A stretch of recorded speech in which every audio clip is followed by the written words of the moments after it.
Well, if you have ideas, I'm excited. Well, then you know what we'll do. Let's do this. This is 2OF Entertainment. Well, here we go. It's the man that promises you nothing and delivers. It's the veritable man motor mouth. It's Roald Woods who feels the need to call himself Rob Vega. It somehow makes him feel important. Anyway, do have a listen and try not to throw up.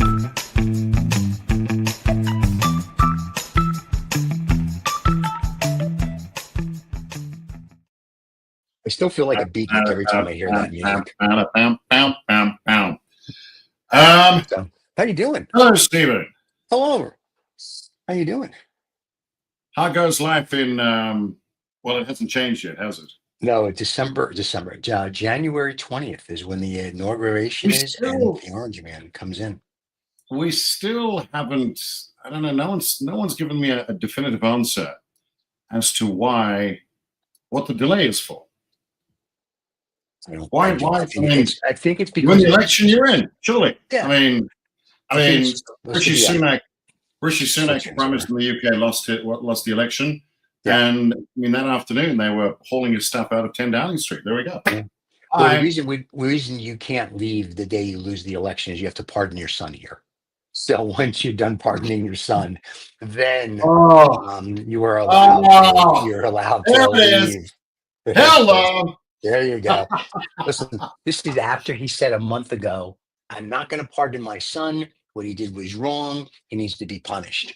And then the minute he's like Uncle Joe didn't know what he was doing, he's like, I'm going to now pardon my son. So I'm like, all right, well, there you go. So it's good. It's good to be the senile king. It's the madness of King George. I got an AC malfunction here. And I can't have an AC malfunction here because we are pushing 40 degrees here, right? So for the people elsewhere on the planet, that's Celsius. So that would be 110 Fahrenheit for you people that don't know how to do math. I still am fascinated as to why what is essentially the tech superpower insists on staying with Fahrenheit. I've never understood that. I do not follow why. What is the fascination with Fahrenheit? Here's why. We're in America and we're better than everybody else. And we just figure you have to come on to our whatever we do. And which is evident because the Orange Man told bricks to go pound salt. And he says he's going to make life tough for the bricks. And I was like, go, boy. Some of the stuff he's doing, I'm liking. I'm getting excited about the Orange Man. I'm not the dictatorship part. But the rest of it so far is pretty good. How did we get from Fahrenheit to bricks? Because we're America and we're great. Okay. All right. Okay. It's the same way. How did we get from why does it take 2 months to hand over power to how Biden pardoned his son? I mean, it's the same thing. So, well, I will say, as an outsider, yes, you are. You got the one guy who's been convicted of, I don't know, countless felonies. 34. So not exactly someone to be throwing stones, number one. Right. You've got all his sidekicks that have done prison time, except him. You've got what's Garland? What's Merrick? Is it Garland? Merrick Garland? Merrick Garland, yeah, Merrick Garland, yeah. Okay. Who took forever to get all that going. Am I right? I don't know. It seemed to take forever. How long has that been going on for? Pretty much since Biden started. The second years to get this all sorted. Well, in fact, it was. It was January the 6th, 2021. Yeah. Yeah. 4 years. And that, I'm not passing judgment, but 4 years. Get it done. Get it done. Guilty or innocent, get it done. But they dragged it so long that they never really did they ever resolve any of that for him? No. Here's the problem. And it's extraordinary. The Democrats are pussies. Full stop. No, there's no other explanation. They are just pussies. They are weak. They have no balls. I give the Republican Party credit because the Republican Party has my mentality. You kick in the door, you go forward. Yeah. And that's it. And they did. Now, I do. what's going to happen in 2008? We don't know. We'll see. But for the next 4 years, you're going to have an authoritarian president. You're going to have an authoritarian executive branch, and it's going to be Come very on, interesting to Stephen. see. Stephen, Yeah. shit's gonna get done, my friend. Shit's gonna get done. I'm hoping. Here's what I'm hoping. So no. I'm glad they can get stuff done, or I'm hoping they get stuff done. What I'm also hoping for is Yeah. that they take into account all Americans, not just the wealthy. Like, with Musk and his cuts, Musk goes, I'm going to cut Social Security, Okay. I'm going to cut Medicare, I'm going to do. So that's what I have a problem with. Because Okay. when Civil War happens, Hang on. Yeah. Not an expert, but I don't think that's going to happen, Stephen. I don't know. It's going to happen. When has it ever happened? It's not going to happen. Come on. You know why? Because they didn't have a Schedule F, which I think now says that the president can just fire employees willy-nilly without a problem. In fact, here's what was in the Financial Times this morning, which I thought was very interesting. A new anti-woke ETF makes Starbucks its first target. So they had this big party at Mar-a-Lago. It was very nice. I wore a tux. Anyway, they have an anti-woke fund. So they want to get rid of all these companies now that are woke, and they want to get rid of people that are into ESG. And I have to tell you something. What's ESG? That's the environmental governance bullshit that they put in like 5 or 10 years ago. That means absolutely nothing because nobody follows it. So they want to get rid of ESG and wokeness. And I have to tell you, I'm okay with that. This wokeness stuff is bullshit. Enough is enough. Once again, I give credit. Johnny's a New Yorker. I'm a New Yorker. I give credit to him for the fact he says what's on his mind. He doesn't care who he offends. I do the same thing. I'm okay with all that. It's just, and if they want to cut government, I'm okay with that. You just have to make sure that it trickles not only up, but trickles down, and it helps the country as a whole. Okay, Stephen. Okay, first of all, I'm not going to go rant with this because I don't think I'm suitably qualified, and even if I was, neither are the people that are running the country, so you're fine. And no one would want to hear it from me anyway. I wouldn't want to hear it from me. But I will say what I'm very happy about. I'm very happy is I'm glad he's in. Yes. From my perspective, because if speaking of woke, I would not have been allowed to touch. Hang on, that's the wrong word. You can't touch that. Emulate. Do an impression of Kamala Harris. So I'm happy. Trump, very game, no problem. So that's okay. So that gives me, I'm very happy. He's a hell of an entertaining guy. Yeah. If you look through every newscast, he's pretty much on every block. Yeah. No one is any, I will say what you like about the guy. Nobody is in any doubt as to who he is. He is who he is. Yeah. And he is there. I mean, there must be millions. I mean, there's literally millions of theories. Everyone's like, this happened. Look, people just wanted somebody. They wanted him. They wanted something decisive, and that's what they want. What I'm saying is, it's not about agreeing with things. It's not about agreeing with things. Everyone's got this thing. Oh, we must all agree. Kumbaya. Bullshit. All right. Yeah. They looked at their personal situation. They said, "What do I need? What's important to me? Yep. I don't have to like the guy. Is it?" The other one is on some, I don't know, some little fancy, what did you call it, woke thing. And the guy, that's not me. I don't care. I mean, I don't. People, you know what? People say all sorts of things, but in their hearts, they don't have time to care about all these things. They say, what do I need for my family? What do I need for my daughter who's starting high school? I wanted to get a college degree. I don't want to pay for it. She's going to get a scholarship. I don't want all these men hanging around in there. You know, whatever. This is, people just vote according to what they need and what they want. And I have to say, he's the package. He's entertaining. I don't have to agree with the guy. In fact, I don't think there's a single politician I actually agree with, even if I vote for them. I don't agree with them. There isn't somebody who's got all my interests in a list. But you're right. I think you had one person who was, I don't know why we're talking about this. I don't want to talk about this. We had one person who who seemed like they were listening, and the other one who seemed like they wanted to tell you what you should hear. Simple. That's it. There you go. And that really is it. And it's not point getting emotional about it or throwing. Just if you want someone else in the White House or wherever, then do the work. Just figure it out, because he did. He did thousands of rallies. He served fries. He invented a dance. He's entertaining, and he's media friendly. Yeah. He is. Listen, one more. We'll just say this about. I didn't want to talk about this. I know, but then after this, we'll go on to something else. Or Biden's pardon. I mean, who gives a shit, right? I mean, well, it's his son, so it's kind of like, I don't know. That's just it is what it is. It's like, listen, it's you can't. This is once again. It's like seriously, dude. It's and here's the problem now with just the whole thing in general. Some of the picks that Trump wants for different positions, some of them have bowed out. Some of them are already finding it's going to be a lot harder than they thought. And that's fine. That's the U.S. Well, Elon. Yeah, that is going to be interesting to see what happens. I really hope he gets his head out of his tuchus and he actually does. Who are we talking about? Donald Elon. Donald is Donald. Like I said, my dad knew Donald 100 years ago before anybody knew who Donald was. And Donald hasn't changed from my dad knowing him 100 years ago to today.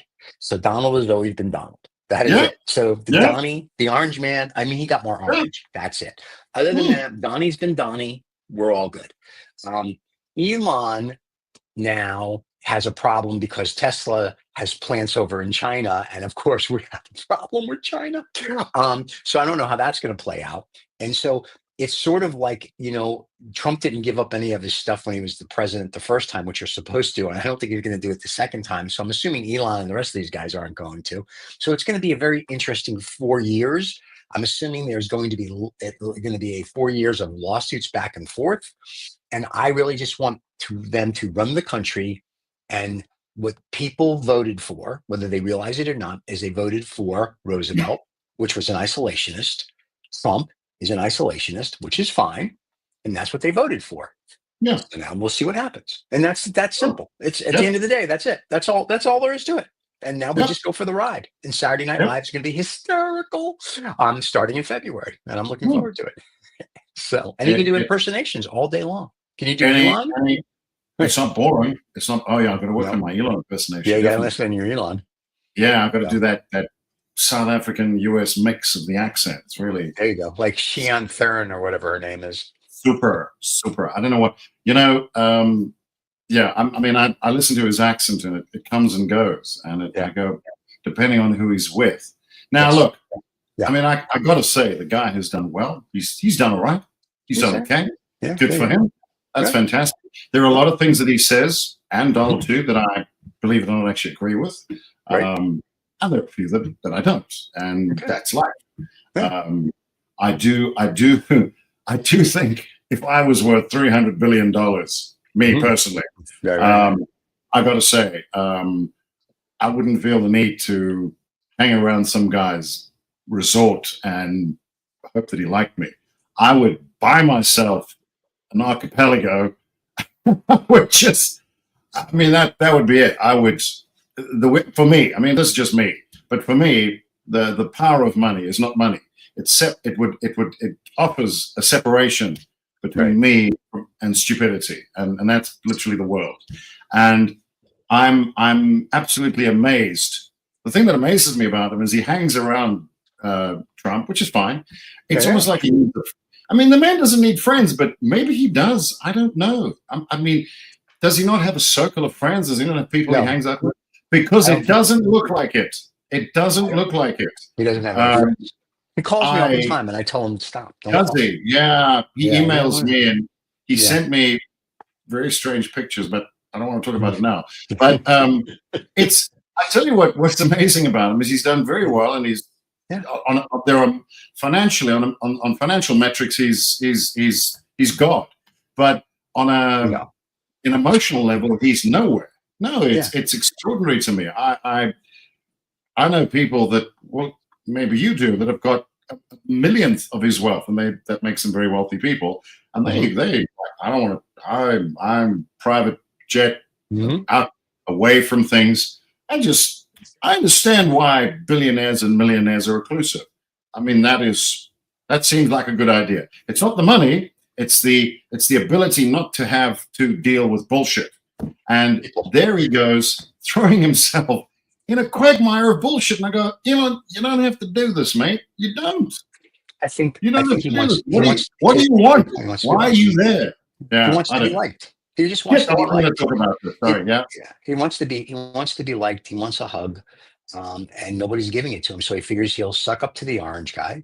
He'll get his hug, um, and hopefully, at the end of the 4 years, he made things better. If he made it worse, everybody and their grandmother is going to sue him, and then he's going to spend his wealth for the He, rest of his life defending himself. I mean, it's kind of like, you know, I don't know. but he looks like, you know what he looks like to me? What is he? 300 billionaire, $300 billion, whatever that is. Whatever the word for that is. He's that number one on the number richest guy on the planet. Right, right. And he comes across as the guy who's, I don't know, he's like a first year and he's waiting to be initiated. It's Yeah. extraordinary. And he's looking for the big boss of the frat house or whatever. And Adulation. Yeah. It's crazy. He doesn't have to. He could buy the frat house. He could buy the goddamn country. Well, a big chunk of it anyway. I mean, he could buy this one. I mean, here's the thing. What his personal wealth is very similar to the GDP of South Africa. I mean, he could buy the country. He could buy his homeland. He could. And the nice thing is then he could leave here. But He anyway. could- sorry. Oh, God, no, please. No. Stephen, you made him. You can keep him. You broke him. You pay for him. You keep him. Great. Fine. It's okay. That's Shit, I opened the door. Don't open the door. No, I'm going to that's call it. him later and go, Elon, for 230 billion, you could buy South Africa. The other funny thing about this week is the judge in Delaware said to Elon, no, you can't get a $56 billion pay package because that's not fiduciary. So Elon now said, great, I'm going to take it to the Delaware Supreme Court because I want my 56 billion. And I'm like, listen, you spoiled little fucking child, stop. Unless you're going to take the $56 billion and give $1 million till you're 50 to everybody in America till your $56 billion pay package runs out. Sure. If not, stop with this ridiculous bullshit. What are you just trying to show that how small your dick is? Enough's enough. It's like enough. Well, we saw the pictures. He sent them to you. But I'm just saying enough's enough. Let's just stop being a douchebag. Even Warren Buffett, who's, kind of a douchebag, is not a douchebag like this guy. You know what I'm saying? Warren's like, he keeps to himself. He's very quiet. He's got his whatever he's got going on and doesn't say a word, does his thing. Same with Bill Gates. Does his thing. Nobody knows. Nobody cares. Blah, blah, blah, blah, blah. Nobody cares about the Epstein thing, whatever it could be. Yada, yada, yada. At the end of the day, but this one guy, every time he stubs his toe, he has to tweet it and twat it and this it and that. Nobody gives a shit at all. And the people that do, I don't do it. Me, I just do it for the entertainment value on the show. Because, we have to keep the public's interest. Other than that, I could give two rats' ass. If I didn't have this show with you, Elon Musk would never come up in my daily thought process ever. Can I say, I've got an Elon joke. Joke. This will be good. Okay. This is a short. All right. So I told this today. Let me give you the full context. Sure. So they did a recent survey, and we have got major educational issues in this country. Yeah. Surprise. Yeah. Look who's running it. And anyway, so they selected 59 countries. I think we were this might have been the only African country. So this is European countries, obviously the US, Australia, a couple of countries in South America. It was 59 countries they chose. Right. And of those 59 countries, they were looking at kids in grade 5. Okay. And they were assessing their mathematical and scientific prowess. Okay. And grade 5. Okay. And this country, out of 59 countries, came 60th. Yeah, 59. Yes. Okay, close enough. Yeah, 59th. Yeah. Anyway, so I said, I think they're being very judgmental. I said, this just gives kids a bad name. Hang on. You know who gives kids a bad name? Elon Musk. Whatever That's that true. name was. Yeah, I like Yeah, and Kanye West too gives kids a bad name apparently too. Hey, I got one for I you. don't know. You can keep I got him, one. please. I got no. That's great. I got one for you. My friend was saying he was talking to his wife the other day, and they haven't had sex in a while. And he said to her, he said, "Honey, the kids are asleep. It's in the afternoon." He says, "We should have sex." She goes, "I can't. I have to go to the gynecologist later. I want to be fresh." And he said, "Really?" He says, "When do you go to the dentist?" So I just thought that was Fine, Okay. one more. Yeah, they want to know. Husband and wife are sitting on the patio drinking wine. Yeah. And his wife she says, "I love you." And the husband says, "Is that the wine or you talking?" And she says, "It's me talking to the wine." I love it. That's great. One more. Sorry, one more. These are all one-liners. We've got now this is a bit more longer. So apparently, this came up in our newscast today. Apparently, SAA, pilots are going on strike. And I said, well, that's a surprise to me because I didn't honestly know that SAA was still going. But be that as it may, that means it's time for a stupid pilot joke. So let me tell you my pilot joke. Sure. So all the passengers are getting ready to take off. They're getting ready. They're boarding, and they're seated, and the pilot gets on the plane. Okay, this is bullshit because a pilot doesn't walk down the middle of the plane, but anyway, he does. Close enough. So there he goes, and he's got one of those sticks that blind people use, and he taps his way down the aisle. Excuse me, and he makes his way into the cockpit. Right. And of course, the passengers are losing their shit. And the flight attendant stands up and says, "Look, ladies and gentlemen, I know what you're thinking. Yes, he is legally blind. Yes, he is the pilot. But don't worry, it's all computers, and he's got 5,000 flights to his name. Perfect safety record. You're in good hands. Don't worry, we'll serve drinks." Okay. A few minutes later, the co-pilot comes in. Same thing. Tap, tap, tap, tap, tap, tap. Walks to the cockpit. And now the passengers are really losing their shit. And the flight attendant, "Yes, I know. I saw it too. It's fine. It's fine." Right. He's got 3,500 flights to his name. Perfect safety record. Like I said, computers, AI, we're good. Don't worry about it. We're fine. Right. We're going to take off soon. Anyway, a few minutes later, the plane starts taxiing out and gets ready for the takeoff, picks up speed, and gets faster and faster and faster. And pretty soon they're approaching the end of the runway, and the plane is still firmly on the ground. Right. And they all start screaming, "Oh my God, we're going to die, we're going to die, we're going to die." And at that moment, the plane slowly makes its way up and gets into the sky. Okay. And in the cockpit, the pilot turns to the co-pilot and he says, "One day they're not going to scream, and then we're going to be screwed."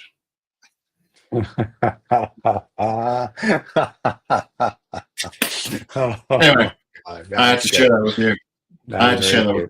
What I wanted to talk about today, there was another one which is a bit heavy, and we don't have time for it. It's about our future being defined by our past. Okay, let me quickly jump into this quickly.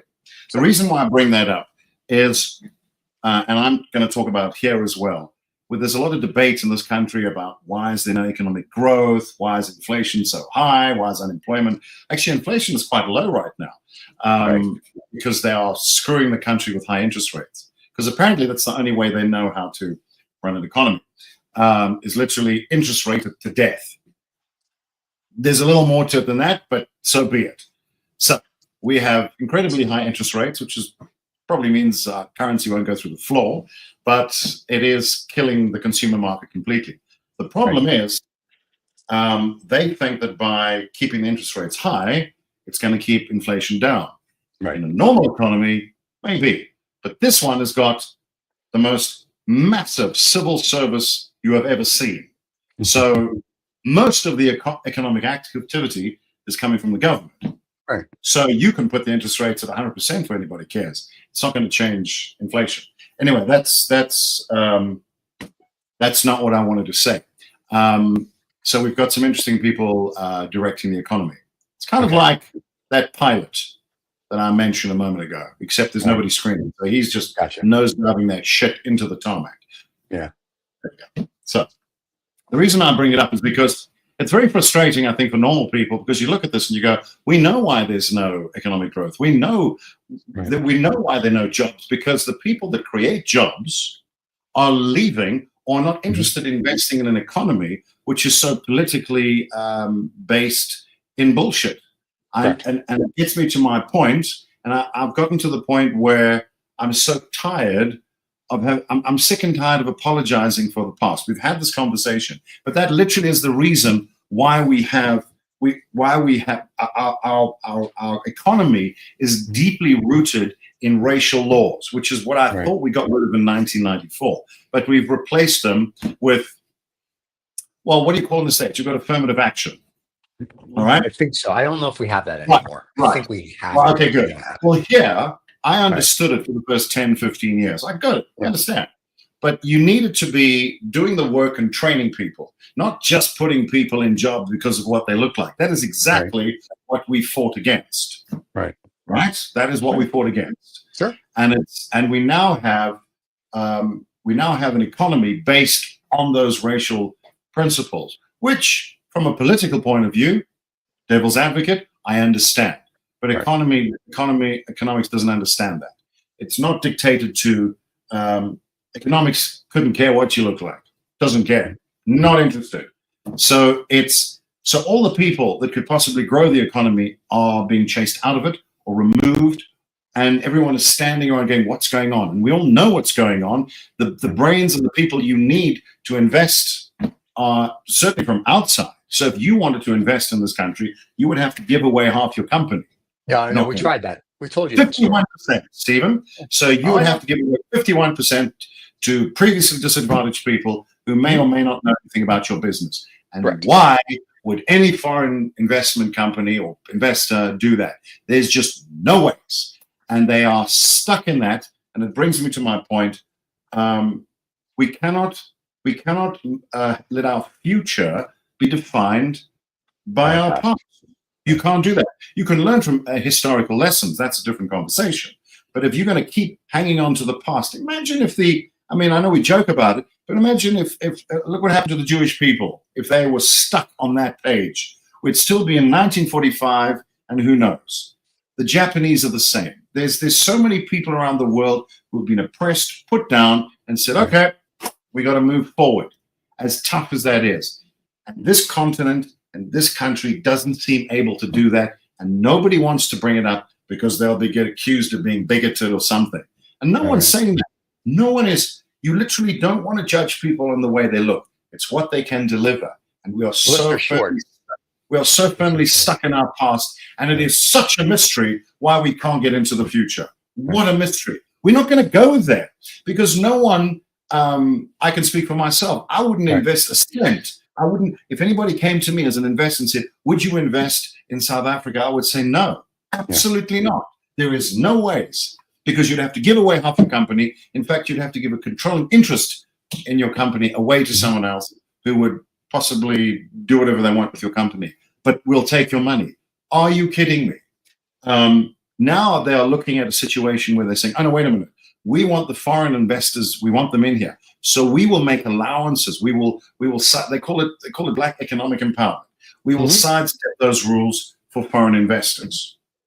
And you go, okay, so if you're in the country, if you were born here and raised here, and certainly if you're sub 30, you would have had nothing to do with anything, you are prejudiced just because you live here. So what you need to do is you need to go outside the country, get foreign citizenship, and invest back in the country as a foreigner. That's essentially what they're saying. And I understand all the emotional and political things, but my point, what I want to say to people is money doesn't care about that. You got to get off this bullshit. It's so frustrating, and no one wants to say it because it gets all political. It gets all about color, and it's not about color. Yes, it's about color. It's about green money. That's the color. And you know what? It's not going to change. And this whole continent is just rooted. It's sitting in the past. And people say, oh, well, you don't understand. Of course I don't understand. You know what? I don't care either. It's nothing to do with me. I didn't have anything to do with what happened. Neither did you. You weren't oppressed. This was all in the past. If we build, the only way we can do something is we work together and we say, we look different. but let's talk about our abilities. But no one wants to do that. It's all about redressing the past. And then you have this nonsense now where people are paying reparations for shit that happened 300 years ago. You know what? That shit's getting old, and people are getting tired of that. They're saying, you know, for the love of God, that was bad. We recognize that.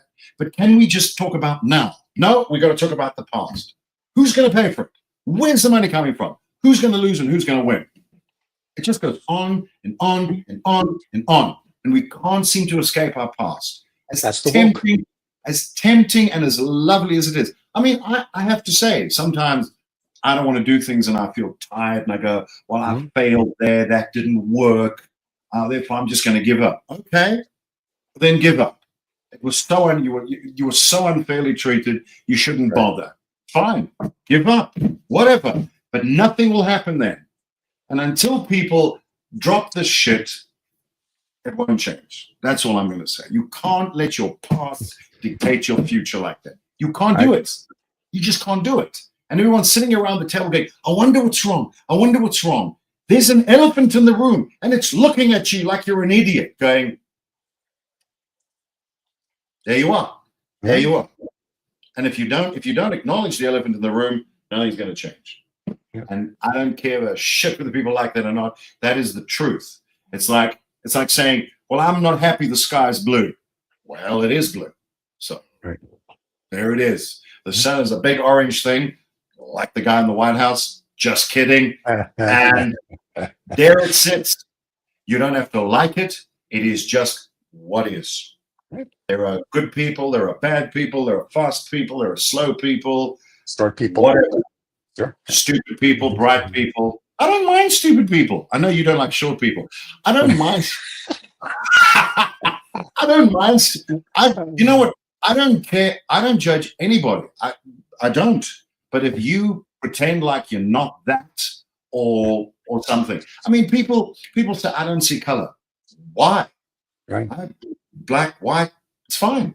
It's not a swear word, is it? Yeah. It's not a swear word. Apparently. If my friend Edward, a Ugandan fella I know, if he was sitting next to me, he's a black gentleman. He pretty much is. He's certainly not one. What? Where's the insult? I'm not insulting him. That's what he is. And he will tell you that's what he is. Oh, we can't say that. Why can't you say that? I'm not saying he's anything else but that. Right. And I'm definitely not a black guy. There you go. That's what it is. It is what it is. But if it goes further than that, like we did in the past, that's another conversation. When you start putting people in academic boxes and ability boxes because of what they look like, that's a whole no, we don't want to do that. We want to throw all the little colors all onto the field and then they just scatter and play the way they may. Some will do well, some won't. Some will succeed, some won't. Can't we just let that happen? Why do we have to allow for things and move things around because of what happened in the past? Well, you can say that you weren't oppressed. True. And I just did. It was the people that were saying it, actually. They weren't oppressed either. They weren't. I know. They're not 300 years old. So you've got a guy called Charlemagne, whatever. Very intelligent bloke. I kind of like him. But occasionally he'll say things and I go, you don't look like you're suffering too much. I'm just saying, just putting it out there. Why don't you reach out and help all these people that you think need to be helped? Reach out and touch somebody. By the way, Elon. Hi, Elon. You know the country you're from if you're listening. I know you're watching this. Stephen, I know he's watching this. I know he watches every week. We love you, man. We love you, Elon. Huh? We'll give you a hug, yeah? From behind. That's good enough to get him on? Yeah. I'm not going to give you a hug, Elon. We will hug you. We will hug you. We'll hug you from behind down in Key West. Come back. Come back here and do some good. Come and give us some batteries because the place needs power. I don't know, Stephen. My feeling is if you either do something or you shut the fuck up. Really. Yeah, I agree. 100%. You know, like a few years ago when we first met, we were trying to do buy one of your rugby teams. And I remember our biggest question was like, and there was a whole big sports thing we were doing. And we argued about the percentage and we understood why, but we had things in the contract. And we said to the government, so when we want to take out money, how does that work? And they looked at us like, oh, you want to take it out? I'm like, well, we're not leaving it there forever and ever and ever. And they were like, well, I was like, yeah, no, I don't think this is going to happen. I mean, like, it was a very attractive thing, but it was sort of like, yeah, no, we're good. I mean, like, it just didn't make any sense. It's like we're going to put all this money in, and we may or may not ever get it out. Well, no one's going to do it. No, exactly. Yeah, so it didn't make sense. And not much has changed. I will say that not much has changed. Yeah. And when you see the levels of thievery that have gone on, that are being exposed. Oh, yeah. Having said that, I had a conversation with someone today, and I said, look, what I will defend, Yes. the modern day, I will defend the modern day South African political climate, in that we know about this corruption now. There may well have been corruption before, we have no idea about. So props, yes, it's all coming out in the wash now, and that's good. But it doesn't mean it's good. It doesn't mean it's something we should admire. We need to get rid of it. And the problem with this country in particular is it had this reprehensible system which nobody, certainly in my lifetime, has ever thought, yeah, apartheid. Okay. All right. So no one agrees with that. No one. There's no sympathy for that. No one is even saying that. But it's all gone now. It's all history, and we just want to be fucking people, and that's all it should count. And you can't keep expecting the world to feel sorry for you, because the rest of the world doesn't give a shit. And if you want the rest of the world to invest, and they come through your front door and they go, oh, you got a beautiful country. This is a beautiful country. That is true. So you get them here, they come to the front door and you say, invest. By the way, you can't take your money out. Fuck you, I'm leaving. Why? But what about our history, and what about helping us? Don't care. I'm going to go to Singapore. I don't have to deal with that shit there. They just seem, it's like with this handicap case that everybody must feel sorry for. And they still haven't caught on to the idea that once all those political shenanigans were moved out the way and we had our first democratic election, I can't argue with the electoral process. It's been pretty good. That's the end of it. The caseworker goes home. The social worker leaves. They don't stay. They're done. You are now, you're ready to go, carve your own future. The world said, right, we had all the anti-apartheid activists all in the 70s and 80s. Good. The concerts at Wembley Stadium, good. Free Mandela, good. Blah, blah, blah, blah. Anti-apartheid activists, yes. I had bullets fired in my forehead on the steps of Wits University here in Joburg. Sure. Blah, blah, blah, blah, blah. 94, boom. We got it done. The caseworker leaves. The world leaves and says, we got other shit to deal with. There's other places we're going to go. Right. So the protesters leave. The emphasis leaves. You're now one of the club. You've got to make your own life. But hang on. You've still got to feel sorry for us. No, we don't. You're good. You now fix your problem. We're not running your country. We have assisted in getting you to have the rights that you should have. Right. That's all we can do. We don't run your country. If you want us to run your country, then you become the 51st state.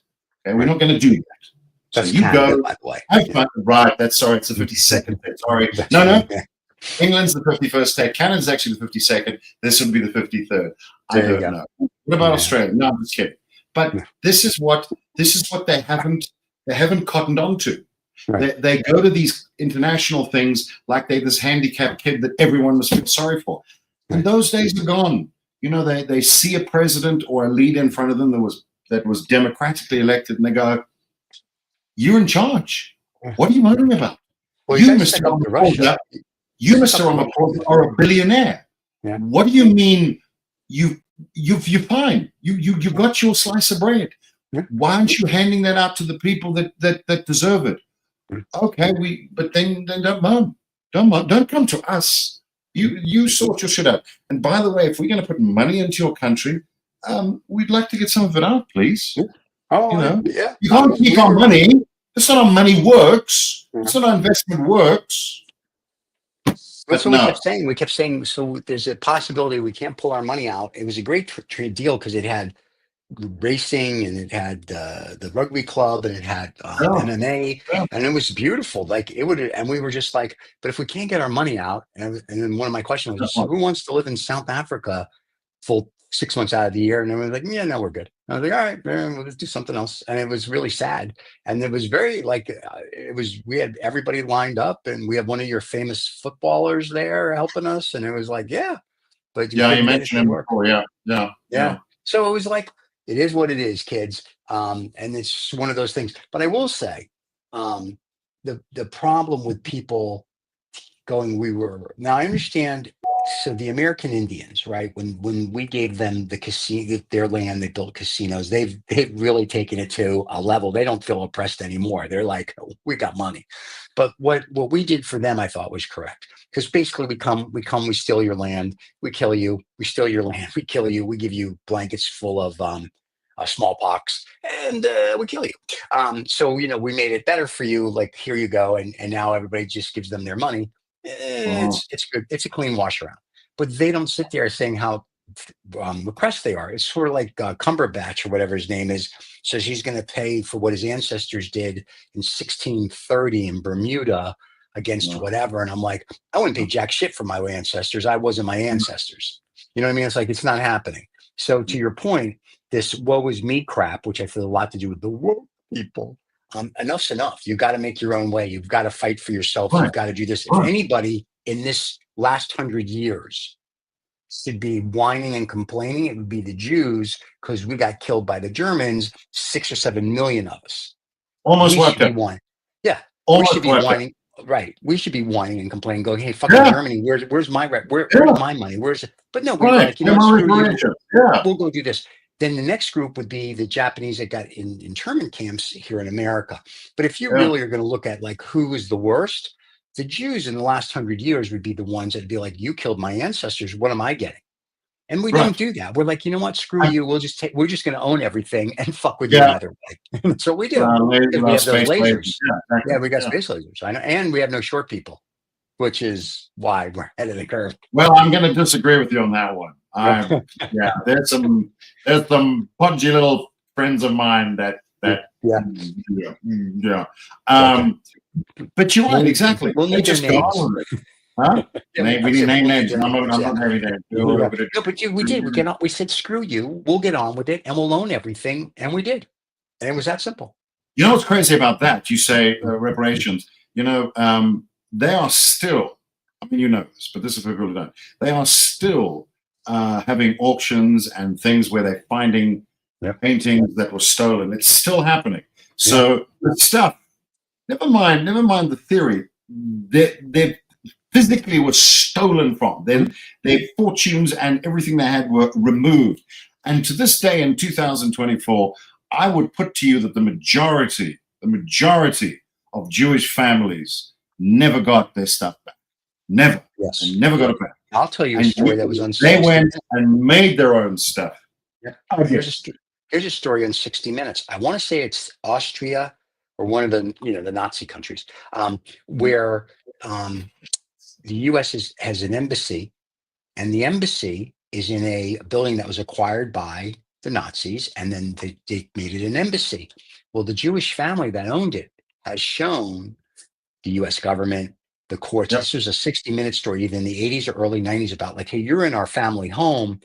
And the U.S. government goes, we don't care. So when they go, oh, we're going to go, we are a society of, if it doesn't screw what I'm doing up, sure, we're going to go help you. But if it does screw what we're doing up, now we can't really be bothered. So when they did that story, and I don't know whatever happened because there was never really a follow-up, but when they did that story, I'm thinking to myself, we at America, and I know people will go, no, it's not. We are probably the most anti-Semitic country on the planet. Full stop. I mean, let's just be very blunt. We are probably, I don't think Germany, France, I know France, you can't make any Jewish jokes because you go to jail and whatever, but even in the Middle East, I have friends when I go to Dubai, or if I go to Qatar or even Saudi, I'm open arms, and machetes, but it's okay. But just open arms, no problem. In America, it's still very anti-Semitic here. And it's really wild to me that we're supposed to be this progressive country, but there's other places all around the world that, no, you're Jewish, great, come on around, who cares? That's just wild to me. I will say here, I mean, I moan a lot about this place, but I will say, I've lived in the US, I've obviously lived in the UK, I've dabbled in some European countries, one or two African ones, and obviously here in South Africa. And I will say there are a lot of stones that I can throw, but when it comes to something like that, no one gives a shit. You've got a mosque next to a shul, next to a church. No one gives a shit. They've obviously got other issues to worry about, but the point is, you see the guys with the tendrils walking down the road here. No one gives a shit. I mean, they genuinely. I'm not even made. They don't care. They just there is zero interest in. Okay, really, there's nothing. There's nothing. There's no.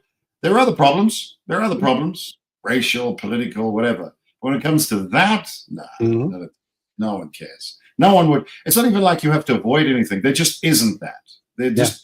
That is one thing I have to say I've never encountered. So we've got. I get the flip side, of course, is that it means no matter where you are or who you are, or what you've done, come here. This is a haven for whoever.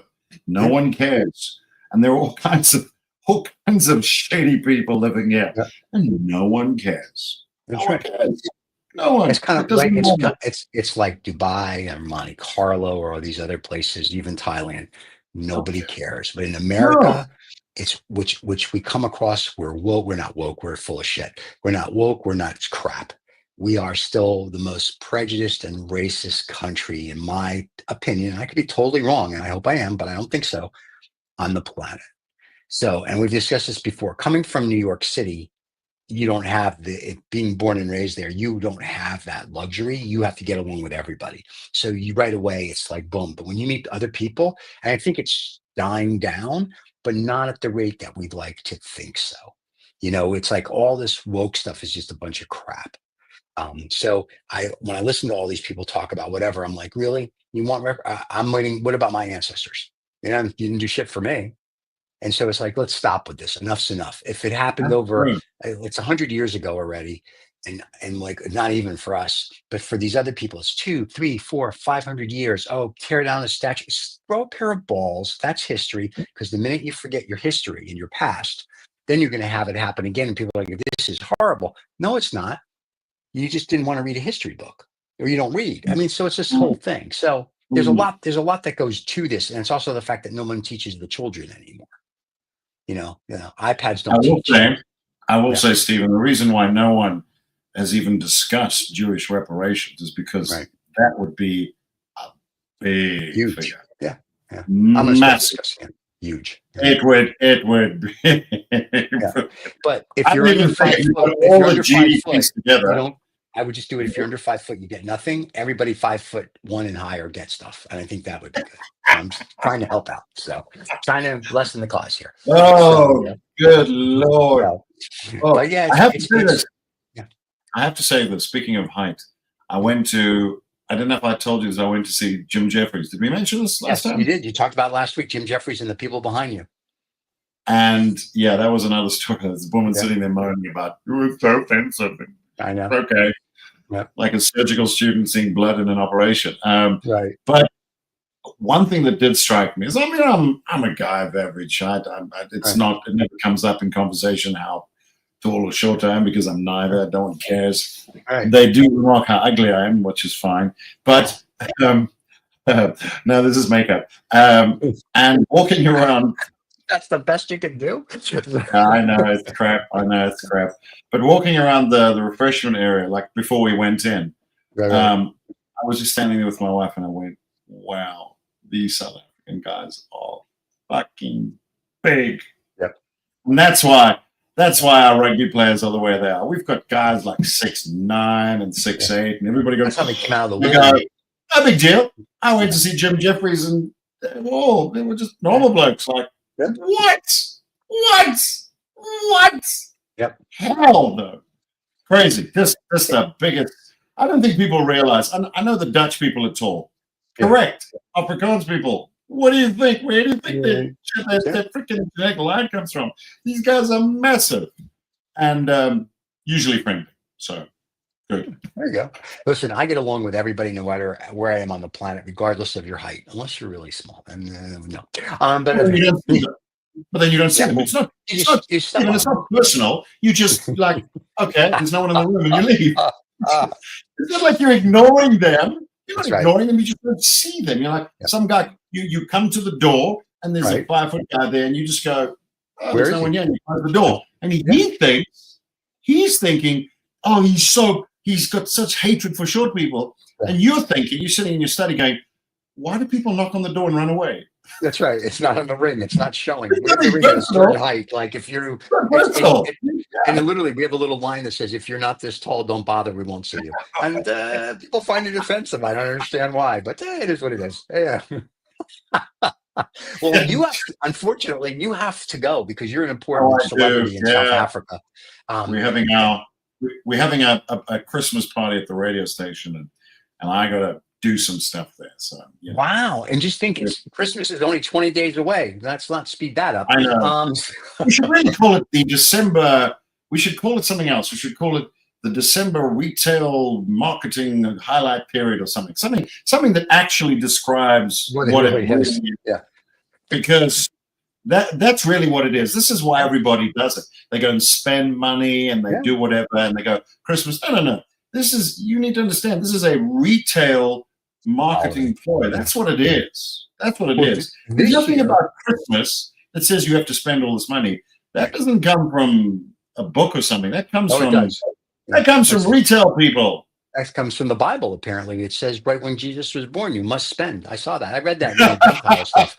I saw that. Probably. Gentiles will spend. The nice thing this year is Hanukkah, the first night of Hanukkah is December 25th. So the Jews and the Gentiles, this will be fun, can celebrate something together. And then we can all go and see two midgets wrestle and microwave them. So I'm very excited. It's going to be great.